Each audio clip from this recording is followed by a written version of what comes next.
the one and only GM, and today I got another new video for you guys. And the new video is basically mistakes that beginners make when they play Tekken. So I'm gonna show y'all some of the mistakes new players like to make when they play Tekken. So let's get right to it. Let me show y'all the mistakes. One mistake people like to do when they start new Tekken is that they like to challenge every time they block something, right? And the issue with that is, yeah, you can high crush something, right? Then you get your little, high crush window or whatever. You get your little high crush combo, whatever, right? But that's a hard read. What about if your opponent decides to, you know what I'm saying? And you try to high crush. So one of the issues is that new players like to make, they like to mash back.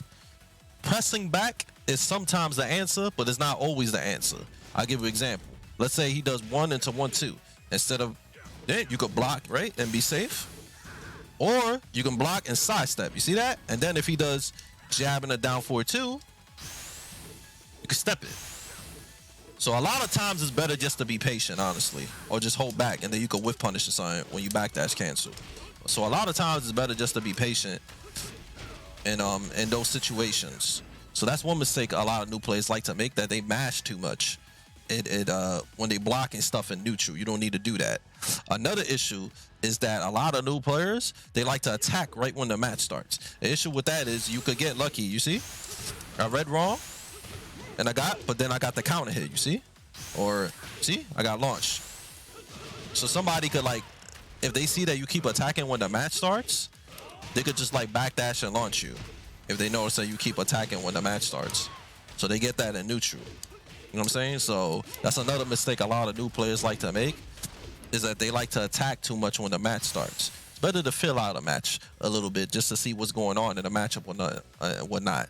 Another issue a lot of players like to do is, like, when you pressure somebody with something like DF1, they like to keep going and overextending. You know what I'm saying? They like to overextend all the time. The issue why it's not good to always overextend. Okay, I'm gonna show you a situation.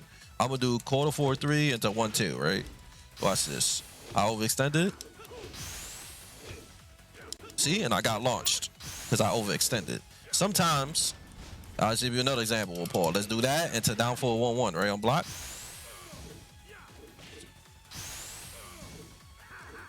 See? Or sometimes it's good not to do anything because it's a counter to everything. So sometimes it's good just to be like, see? That, and I step, you see? Now you're safe, right? So sometimes it's good just to force somebody to block something to see what they're gonna do. A lot of issues that a lot of new players like to do is that they'll make you block something, and then they'll make a hard read on what you're gonna do afterwards and try to counter hit you with like a quick counter hit, maybe a high crush, maybe a hop kick. You know what I'm saying? I'll give you another example.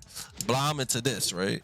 A player, that might be a player's flow chart, but you see, I backdash out of it or sidewalked out of it, you know? So don't overextend all the time. One of the best things to do as a player is to make somebody block something. You know what I'm saying? I'll give you an example. Let's say I do 4-1+2 and the elite player does infinite kicks.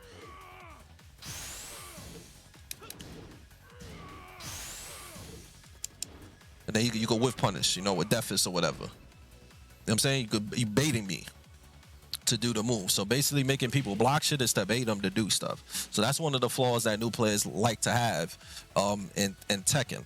Another issue that new players like to do is like they like to whiff buttons into buttons. So they'll do like something like blom into blom. You know what I'm saying? The issue with that is that you're gonna get hit on counter hit. That's like an online thing. See? You get hit on counter hit, you get launched. So that's one thing a lot of new players like to do, is like they like to whiff buttons into whiff buttons. Please do not do that. It works online because online is dumb, but in general you don't want to whiff buttons into whiff buttons. Because you're gonna get whiff punish, but it's gonna be a counter hit whiff punish. Because online you get away with it because it's harder to whiff punish shit online.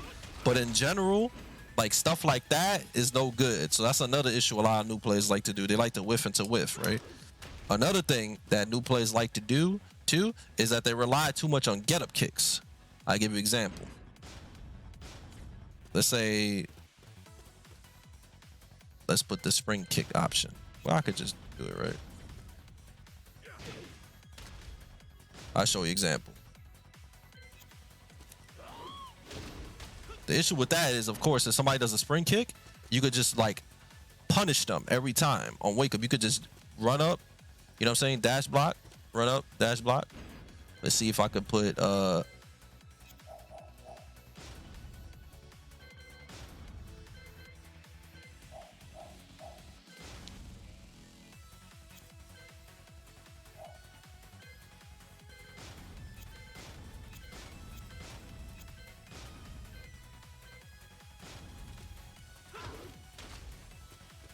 but basically, yeah, you could when somebody does let's go to simple select.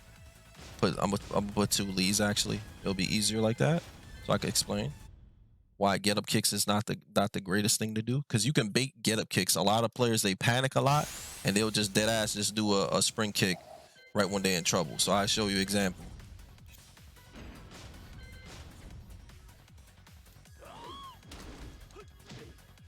See?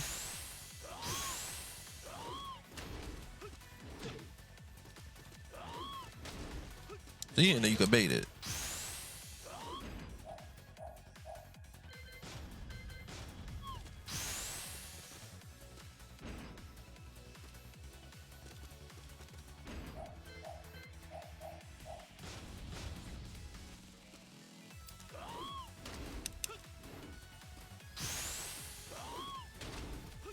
See? Bait it. That's all you need to do. You could bait it like that. You could forward dash, back dash cancel, and then bait the spring kick on wake up. See? Same with get up kick. So that's an issue that a lot of players, every time they knock down on the floor, they instantly go for like a spring kick and shit. So you can bait it. So don't always mash. Only do that when you see your opponent is being a little bit too offensive on the floor. Then you could do a spring kick. Then you could do a get up kick or stuff like that. But you could get baited out like that. So that's one of the issues a lot of players like to do. Another issue that players like to do is that they play 2D, right?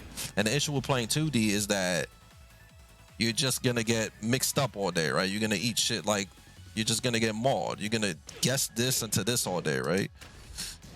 Or guess this into that, you know? When you don't need to do that, when you could just, you know what I'm saying? See? Watch. That's somebody that plays 2D. You could just do this. Give you an example now. See? Avoided both options. So, ladies and gentlemen, get y'all movement up. You know, sidewalk, backdash, move. So you won't go into the flow chart of just blocking everything, right? You don't need to block everything. Another issue a lot of players do is that once one of their tools get blocked, they keep doing it. Let's say you keep doing down 3, right? And your opponent just keeps blocking it and launching it, right? That should tell you that every time you dash up, your opponent is willing to block it, right? So if one of your moves is getting blocked too much, that should tell you not to do it as much. You need to stop. You know what I'm saying? Just stop doing it that much. Especially another move that's good too is like if you notice your opponent keeps blocking a slide from a certain distance, that should tell you to stop doing it. Because no matter how many times you do it, he's still gonna block it. You get what I'm saying? So that's one issue that a lot of players have, is that they keep doing something punishable, even though they keep getting punished for it. So adapt accordingly. If something's getting punished too much, switch it up and do something else. And keep doing that other thing. And only go back to that, to doing the low or whatever, when your opponent's not ducking anymore. But most of the time, when somebody's ducking, and you start hitting with mids, they most likely just gonna keep ducking. Because usually people don't adapt. They have like one set pattern and they stick to it. Another issue too that new players have is that people flow chart too much. Like you know what I'm saying? They always do this into that, or they always do this into that. You know what I'm saying? That's a flow chart. Every character has a specific flow chart. You just have to figure out what your character's flow chart is, right? So every character has a flow chart.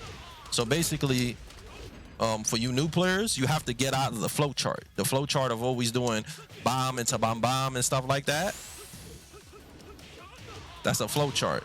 So you want to get away and not do flow charts like that. And the way to get away from flow charts is basically to do the move and then don't do anything. And the flow chart is not there anymore. Because if you have a flow chart, it also makes you predictable, and then your opponent can adapt to the situation and beat you up because you keep doing the same stuff over and over. Another flow chart you might do bomb into magic 4 or something, right? and then your opponent could, you know, counter. See? Counter and deal with you. See that shit? So yeah, every player has a specific flow chart. So just avoid flow charts. And the way the flow chart slots is either just do the move, you know what I'm saying, by itself, and don't do nothing, or you could do the move and delay your move and then do something else, right? So delaying your timing works, right? Delaying timing works really well. Let's say you like to do jab and the down forward one, right? And then somebody starts reading and then counter hits you, right? Instead, you could do jab and a 1-2, right? Or then jab and then back dash and don't do anything to bait your opponent's attack. So one thing a lot of new players need to do, you need to start baiting people to do stuff. So make them block stuff, bait them, and then counter like that. And then you could go for the high crush or the low crush and whatnot. You know what I'm saying? So that's one thing a lot of new players tend to do. Another thing new players like to do too is that when they losing a match, they just go on full aggressive mode because they're losing, right? And that's also a problem too, because that means basically when you're losing, you're just gonna go on the offense, and if you're playing against a good player, that becomes predictable. So then you're gonna just end up just getting launched and counter hit it all day because you're just desperate because you're losing, so you just start going crazy. Stay composed the whole match, even if you're losing. Just stay composed, even if you're losing. If you stay solid, you can still win the match without going crazy the whole set. A lot of people don't like to block, so a lot of new players, they just go on full offense the whole game because they don't know what's coming. So to fix that issue, that you just go on a full offense and just eating moves and stuff, and try to counter with armor moves and shit, because you don't know what's coming and stuff. The issue with that, the way to fix that is to get your spacing up, get your movement up. You know what I'm saying? Block a little bit more. Because if you just attacking and always armoring out of everything, which a lot of new players do, which is bad, because you could just get counter hitted out of it. I'll give you an example. Let's say a new player just doing stuff like this. See, I could counter hit him out of it, right? Or I could bait it and then launch him. See what I'm saying? So if you're getting pressured and stuff like that, you gotta also do something else besides armor moves. I'm not saying just don't do them, but also do other stuff, because you're gonna get baited the whole set. You're gonna get baited like that. So buttons is not always the answer. That's the issue with new players. They think buttons is always the answer. Buttons is not always the answer. Sometimes it's just good to block. So if you have this issue that you just keep attacking and mauling people because you don't know what's coming, that just means you need more knowledge of the game. You need to learn how to step characters more. You need to get your spacing up. So a lot of new players have that thing, that they're way too aggressive, like overly aggressive. But that's because they don't know what's coming. But, you know, I'm going to be coming out with a lot more anti-character guides and all types of guides to help all types of players. So if you wanted me to make different types of videos, please put in the comments what you would like me to see. Also, another thing, new players, is that when y'all at negatives, when y'all getting mauled, or let's say y'all getting pressured, right? A lot of new players like to spam crouch jabs a lot to get out of the way thing. Crouch jabs are not that good anymore because you could just you could get launched, you know what I'm saying? You could get launched for doing crouch jabs so much, and then somebody could start hop kicking you or low parrying you. So that's another issue a lot of new players got, that to deal with offense, they like to crouch jab. So I'm not saying don't do crouch jabs at all, but y'all rely on it too much to the point that y'all gonna start getting low parried and hop kicked, because y'all answer to everything is just crouch jabs. Y'all learn what's plus, y'all gotta learn what's negative, you gotta adapt accordingly to it. But that's it with this video, man. I hope everybody enjoyed this video. This is a good video to learn how to deal with stuff. Another thing a lot of new players gotta deal with, they don't know what spacing is. I'll give you an example with spacing. Spacing into Magic 4, right? That works if somebody dashes up after your keep out move. If somebody keeps dashing up after your keep out move, then it works. A lot of new players don't understand the concept of spacing, so they just mash after everything. Spacing is literally making somebody block a keep out move and seeing how they approach you. If they approach you and block, you can do a keep out move into another keep out move, right? But if you do a keep out move into buttons and your opponent knows you're gonna do it, they could just counter hit you out of it, you see? So that you gotta know your spacing. You gotta know when to press and when not to press when it comes to keep out and buttons like that. But that's it for this video. I hope everybody enjoyed it. This was a good video. Be sure to check my social media. Everything is fightinggm. My Twitch is fightinggm_Tekken. And like I said earlier, If there's anything y'all want me to make videos on, please put in the comments. I'm gonna make a lot more tutorials. I'm gonna try to help everybody get better at Tekken. Tell everybody about my YouTube channel, because I'm getting it in, and I want everybody to get it in too, man. So on that note, take care, everybody. Check out my HelloFresh. It's a sponsorship I have that you can save a lot of money on yummy food, and it's healthy too. So please check that out. Check out the Twitch. Check out everything, even the Metafy. Book me. I could coach you. I can help you get good at Tekken. You know what I'm saying? So peace out. See y'all all next time, and get solid.